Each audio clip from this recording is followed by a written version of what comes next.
Arratsaldeon ikusle zer moduz ongi etorri Xaloa telebistara gaur maiatzak 9 asteartea asteragoaz bertan berri albistegiekin.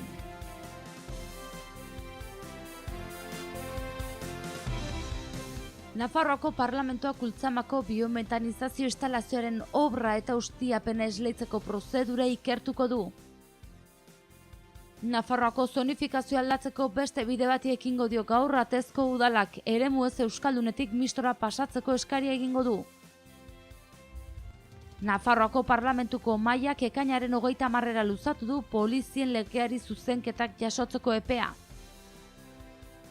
Eusko Alkartasunako hainbat militantek alderdian primarioak egitea nahi dute.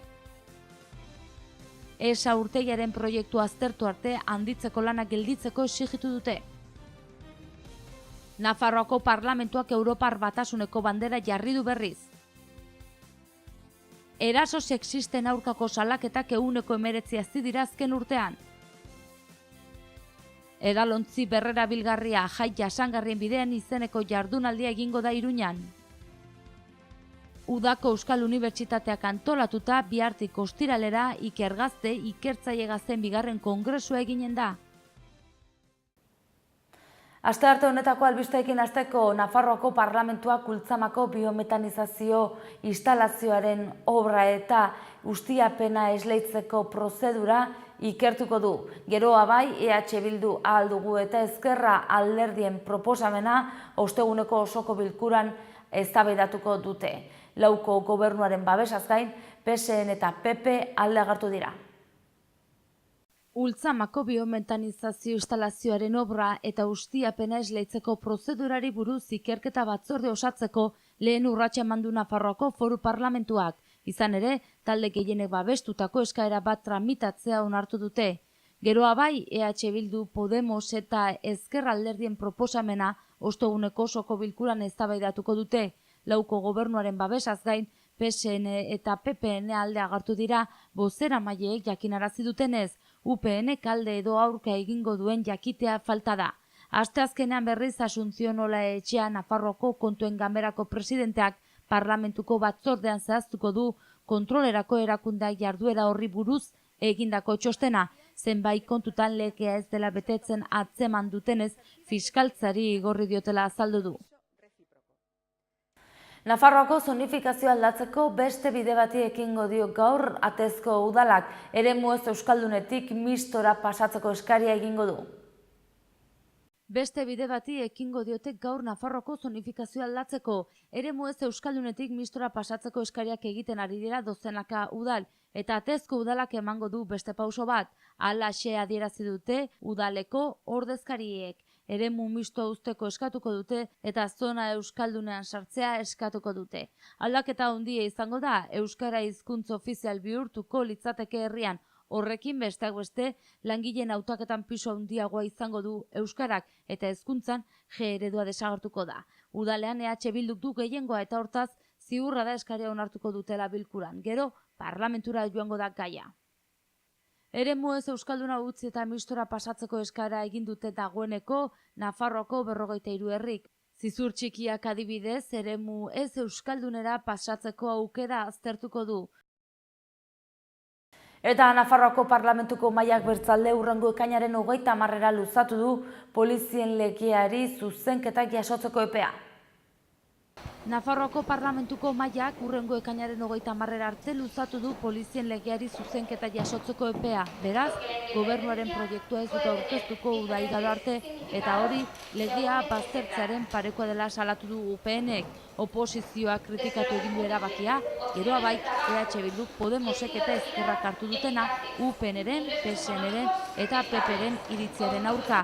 Parlamentuaren jarduna ekainaren 30 amaitzen da udako oporren aurretik eta zuzenketak aurkezteko epea ordura arte luzatuta gobernuaren proiektua ez da aurkeztuko uda igaro arte orduan hasiko baita parlamentuaren jarduna berriro. Maria Txibite PSNren ordezkariak azpimarratu du ez dela borondaterik izan osoko zuzenketak eta partzialak bereizteko. Kritika horien aurrean Carlos Cousok Podemosen parlamentariak esan du epea luzatuta gobernuak eta sindikatuek langileen eskubideen gaia landu ahal izango dutela eta horrek sindikatuen kontrako jarrera arinduko duela. Adolfo Araiz EH Bilduren bozeramaileak ere positibo jo du epea luzatzea, horrela ekarpena jaso ahal izango dituztelako Nafarroak behar duen polizia ereduaren inguruan. Eusko Alkartasunak hurrengo ekainaren 3 eta 4 kongresua egingo dute, hainbat militantek primarioak egitea nahi dute. EAko 30 kide prentsaren aurrean azaldu dira, Unai Ziarreta alderdiko buruoia, Maiorga Ramirez, Bruno Zubizarreta, Iratxe López de Aberasturi, Maider Beloki, Pablo Isasi, Miren Aranoa eta Josu Ruiz izan diren agerraldean besteak beste, eta Alkartasuna 2017 dokumentua aurkeztu dute. Han, besteak beste, alderdi barruko hauteskunde primarioak egitea proposatzen dute, idazkari nagusi berria aukeratzeko, eta arduraduren agintaldiak gehienez 8 urteko izatea nahi dute. Halaber, zerrenda irekia proposatu dituzte, EH Bilduko hauteskunde taldean EAko hautagaiak aukeratzeko. Alderdian barne demokrazia falta dela dioten ahotsak altxatu dira azkenaldean eta bereziki kezkatuta daude EH Bilduren barruan hartzen ari den norabidarekin. Kezkekin bat datozela esan dute agerraldean agertu direnek eta uste dute EH Bilduren barruan eragin handia duten erabakietan parte hartze txikiegia dagoela. López de Aberasturik hartu du hitza eta azpimarratu du beraiek defendatzen duten proiektuak parte hartzea duela oinarri. Joan zen asteburuan jardunaldi batzuetan bildu zirela jakinarazi dute eta han eratu ziren 18 lan mailetako 4 besterik ez dela babestu egungo zuzendaritza EH Bildun jarraitzen ari den ildoa. Koalizioaren alde daudela adierazi du, baina hango 4 alderdiek islatzen duten aniztasuna kontuan hartuta. EAk ekainaren 3 eta 4 egingo du kongresua, EH Bilduk ekainaren 19 militante figura sortu nahi du koalizio irekiago bat eratu ahal izateko. Aurrera jarraituko dugu albisteekin. Esa urtegiaren proiektu aztertu arte, haunditzeko lanak bertan bera uzteko exigitu dute. Honen harira hurrengo maiatzaren 27ko manifestazioa deitu dute Iruñan. Esako urtegiaren emergentzia planak aktibatuta jarraitzen du, eskuineko maldak mugimenduan segitzen du eta azken 2 hilabeteetan Nafarroak jasan dituen lurrikarak direla medio urtegia sortzen duen kezka areagotu eginda inguruan. Proiektua sakon aztertu arte, esa handitzeko lanak berehala gelditzeko exigitu zuen atzo Iker Aramendia, esa gehiago ez plataformako kideak. Prentsa agerraldia egin zuten, esa gehiago ez Urbizi eta Rio Aragon plataformek Iruñeko katakrak liburu dendan, maiatzaren 27ko arratsalderako manifestaziora deitu zuten bertan. Indarrean lagoen legedia ere ez dela aplikatzen nabarmendu du Aramendiak, izan ere urtegiaren proiektuan oraindik ez dute txertatu sismikotasunari aurre egiteko 2012ko legearen eguneraketa. Azken lurrikarak 0,16ko azelerazio izan zutela kontuan hartuta automakikoki legediaren eguneraketa guztiak aplikatzea eta urtegiaren legediak berriz aztertzea ezinbesteko jo du Aramendiak. Izan ere, Aramendiak salatu du Ebroko Ur Konfederazioa esako eskuineko maldan lanak egiteko prestatzen ari dela eta milaka pertsonen bizi arriskuan jartzen ari dela. Bestalde, plataformek begionez ikusi dituzte Nafarroako gobernuak Espainiako ingurumen ministerioarekin hasi dituen elkarrizketak. Nafarroako parlamentuak Europar Batasunaren bandera jarriko du berriz. Europar Batasunak errefuxiatuekiko garatutako politika salatzeko kendu zuten bandera parlamentutik iazko martxoan.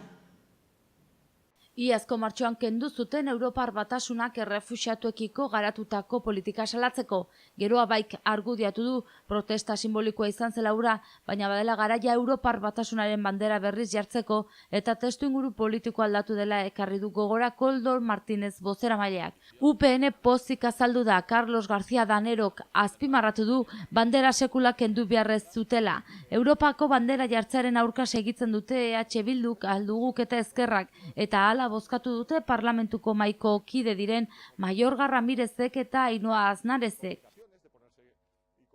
Eraso sexisten aurkako salaketak 19% hazi dira azken urtean. Azken urtean 19% hazi dira eraso sexistengatik jarri diren salaketak. Igoerarik handiena eraso psikologikoen salaketan izan da. 2016an baino kasu psikologiko gehiago salatu ziren. Bikoitze izan ziren 2017an eta 8 2018tik. Nafarroako gobernuak eman ditu azken datuak 2017an 106 salaketa izan ziren. 2016an 89 izan ziren eta 2018an 72 salaketa. Adituek diote informazio gehiago dagoela eta kontzientziazio sozial handiagoa dela. Horrek eragiten du gero eta gehiago salatzea edozein motatako eraso matxista. Hala, azken urtean eraso psikologikoak gehiago salatu dira. 2016an 12 izan ziren, 2017an 24 izan dira eta 2018an halako salaketa 3 baino ez ziren izan. Ana Oio herritarrekiko eta erakundekiko kontseilariak esan zuen bere departamentua biktimak hobeki hartatzeko lanean ari dela, arreta egokiagoa emateko lanean. Aurtengo otsailean 15 salaketa jarri zituzten adin txikikoek eta iaz 8 izan ziren, gehienak 9 eraso sexual batengatik jarri zituzten. Biktimaren bikote edo bikotekide hoiek egindako erasoak izan ziren gehienak 84,81. Edalontzi Berrera Bilgarria jai jasangarrien bidean izeneko jardunaldia egingo da bihar maiatzak 10 Iruñan. Maiatzaren 10ean asteazkenarekin hau da bihar, Edalontzi Berrera Bilgarria jai jasangarrien bidean izeneko jardunaldia egingo da Iruñeko udaleko hiri ekologiako eta mugikortasun jasangarriko alorrak antolatuta. Ostalariek, elkartek eta Nafarroako beste toki erakunde batzuek jaietako hondakinen ondorioei buruzko hausnarketa egiteko parada izatea bilatzen du udalak. Bai eta jardunbide egokia konponbide alternatibo gisa mahaigaineratzea ere jai jasangarriago batzuen alde. Saioak herritarrei irekita egongo dira. Hiriko ekologiako eta mugikortasun jasangarriko zinegotzi ordezkari Armando Kuenkak eta alorreko zuzendari Kamino Jasok jardunaldiaren edukiak aurkeztu dituzte. Hainbat erakundetako eta Nafarroaz kanpoko udalerretako ordezkariek parte hartuko dute islari gisa jardunaldietan. Iruñeko udala Edalontzi Berrera Bilgarria ezartzearen aldeko apustu egiten ari da, sortzen diren hondakin guztiak murrizteaz gain, festen kalitatea eta jasangarritasuna hobetzen dituelako, baita auzotarren eta bisitarien ongizatea ere. Iruñeko udaleko erabileran hitzeko aretoan aurkezpen bat eta 2 mahai inguru egingo dira 4etatik 8etara, sarrera librearekin interesa duten herritar elkarte eta kolektiboendako. 3 jardueratan jaien esparruan hondakinek eragiten dituzten arazo mota ezberdinak aztertu eta horien inguruko hausnarketa egingo da eta balizko konponbideak bilatuko dira. Eta albisteekin bukatzeko bihartik ostiralera ikertzaile gazten kongresua eginen da Iruñan. Egitasmo honen helburua ikertzaile gazteen ikusgarritasuna areagotu, sarea osatu eta euskarazko produkzioa sustatzea da. Ikergazte kongresua antolatzeko Hego Euskal Herriko unibertsitate guztiak aritu dira elkarlanean. Udako Euskal Unibertsitateak ikergazte nazioarteko ikerketa euskaraz kongresuaren egitaraua aurkeztu zuen Iruñan joan den ostegunean.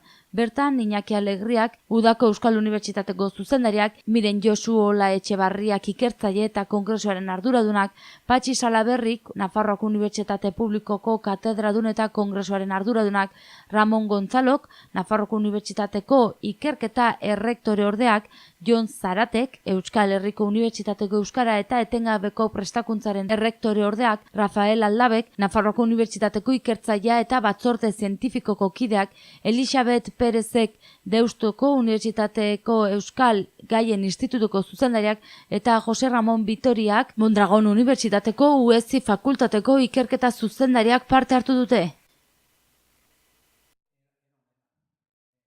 Maiatzaren 9 gaur goazen egunak utzizkigun albisten errepasoa egitera.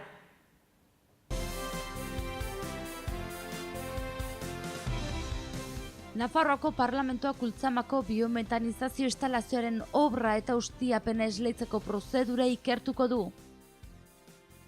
Nafarroako zonifikazioa aldatzeko beste bide bati ekingo dio gaur Atezko udalak eremu ez euskaldunetik mistora pasatzeko eskaria egingo du. Nafarroako Parlamentuko mahaiak ekainaren 30 luzatu du polizien legeari zuzenketak jasotzeko epea. Eusko Alkartasunako hainbat militantek alderdian primarioak egitea nahi dute. ESA urtegiaren proiektu aztertu arte handitzeko lanak gelditzeko exigitu dute. Nafarroako parlamentuak Europar Batasuneko bandera jarri du berriz. Eraso sexisten aurkako salaketak 19% hazi dira azken urtean. Edalontzi berrerabilgarria jai jasangarrien bidean izeneko jardunaldia egingo da Iruñan. Udako Euskal Unibertsitateak antolatuta bihartik ostiralera Ikergazte ikertzaile gazteen bigarren kongresua eginen da. Eta bertzerik ez gaurkoz, mila esker zuen arratagatik eta arratsalde ona izan. Bihar arte.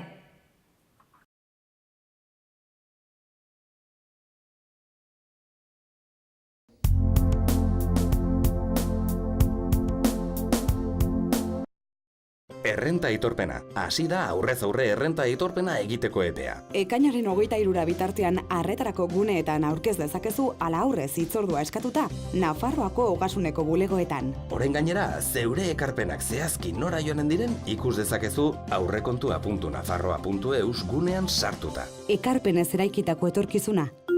Nafarroako gobernua. Gobierno de Navarra. Gorritxon atsedenerako sistema hoberenak eta loaldi egoki batendako beharrezkoak diren produktuak aurkituko dituzu. 40 urte daramatzagu punta-puntako materialak eta marka hoberenak bezeroaren eskura jartzen.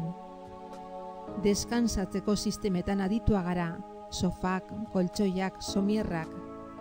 Hurbildu eta eskuzabali jasoko zaitugu. Iruña, Gorritxo.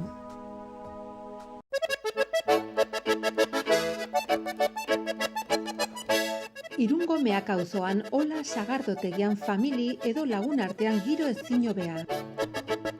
Sagardo propio ekoizten dute, zato aurtengo sagardo goxoaz dastatzera, kalitatezko sagardotegi menuarekin batera eta etxean bezala sentituko zara. Irunen Ola sagardotegia.